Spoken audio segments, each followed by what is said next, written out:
Hi, everybody. It is Tuesday, August 5th. We are in New Haven, Connecticut, playing tonight, and then we are heading out after the show, I think somewhere in New York, maybe. And then we end up in Virginia on Thursday night at Wolf Trap. And that's going to be a fun evening because Asleep at the Wheel is opening the show. And we've done stuff with them before, and it's really fun. Ray Benson and that whole team are just amazing. So that should be a really great evening of music. And then crack of dawn heading to, I guess, Logan Airport. I'm not sure which airport we're going out of, but heading home on Friday morning. So I'm really looking forward to that, just to get a break before we kick back in again. And I'll be doing a video this afternoon of the venue. But I just thought I'd throw it because yesterday was fun doing that comparative with Jimmy Webb and David Crosby. And there's another one that I thought I would show you. This was, let me get back to this one page here. Hold on. This was a song that Daryl Sturmer wrote. And it was one of these things that he wrote it and then he sent it off and lyrics got added to it. But I thought I would play the two because I played on both of these versions of it. So, and this is real interesting because one is vocal and one is instrumental. So I'm going to play the instrumental one first. And this is from Daryl Sturmer's album Steppin' Out from 1988. And on this track, it's Brad Cole on keyboards and did synth horn arrangements of it. I'm on bass. Mark Torrell is on drums. Daryl Sturmer is on guitar. It was mastered by Don Murray and engineered. What do we got? I think Don also engineered and produced this with Daryl, and it's pretty basic. I mean, it's just the four of us. It's just Brad, Mark, myself, and Daryl on this track. So I want to play this for you, and then I'll do the other one. So this is called I Don't Want to Know. It's an instrumental track from Daryl's Steppin' Out album. Here we go.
You know, Daryl is just one of my favorite guitar players in the world. You know, his work is just so lyrical and so creative and so orchestral. And man, I love all the years we had with Phil Collins playing together, and doing his solo albums with him is just it's always a treat. So that's Daryl's version of the song that he wrote. I Don't Want to Know. When he did the demo of that, he sent that off to Phil Collins, and Phil ended up writing lyrics to that song, and we did it on his No Jacket Required album. And on that, let me pull this one out here. Where I Don't Want to Know. And this was a real simple, once again, a simple track on this one. It's myself on bass, Daryl on guitar, Phil on drums, and vocals on this, and Gary Barnacle on saxophone. So this is on No Jacket Required. And let me pull this one out, and this is how Phil added lyrics to that and made this another version of it. So here we go.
It is absolutely one of my favorite albums I got to work on. No Jacket Required with Phil. It was our first studio experience with him. We had met doing a track for Lee Ritenour a couple of years before this, and this was the first opportunity where our schedules lined up where I could work with him. And I'm using Frankenstein on both versions of this. I used it on Daryl's album, and I used it on Phil's. So it's just another comparative there of getting called to do things, and and it's two slightly different versions of it. Certainly, one being vocal and one being instrumental.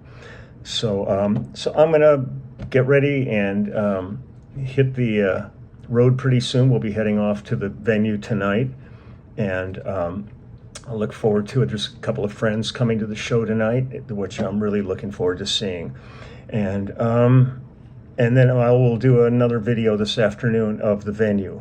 So till then, take good care, and I will talk to you later.